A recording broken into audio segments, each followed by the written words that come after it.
अगर आप भी चाहते हैं TRS फिल्म्स का ऑडियो वीडियो सबसे पहले आपके पास पहुंचे, तो लाल बटन दबाकर चैनल को सब्सक्राइब करें और बेल आइकन दबाना ना भूलें। बोलो प्रेम से आमी वाली मैया की।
के दिल हवा के सरदा पुरैबू कहिया हमारा गाँव में अइबू।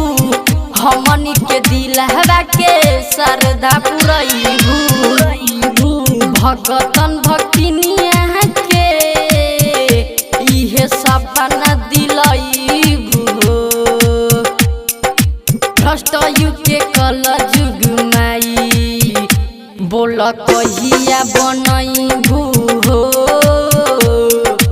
भ्रष्ट युग के कल जुग माई बोल कहिया बनैबू हो। सजल सजावल मंदिर बोल कबले पूजबैबू हो। भ्रष्ट युग के कल जुग माई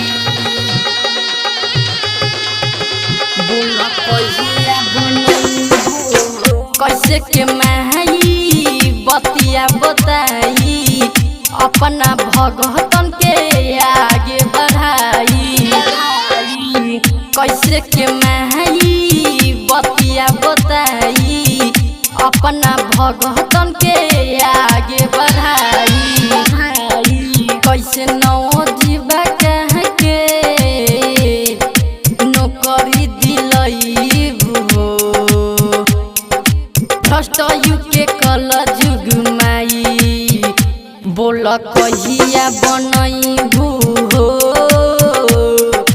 भ्रष्ट युग के कल जुग माई बोल कहिया बनैबू हो।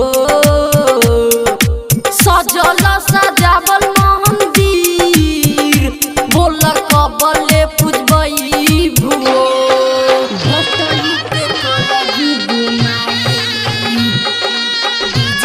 मंसूर आलम डीजे मंसूर आलम देवसर माड़ी चौराहा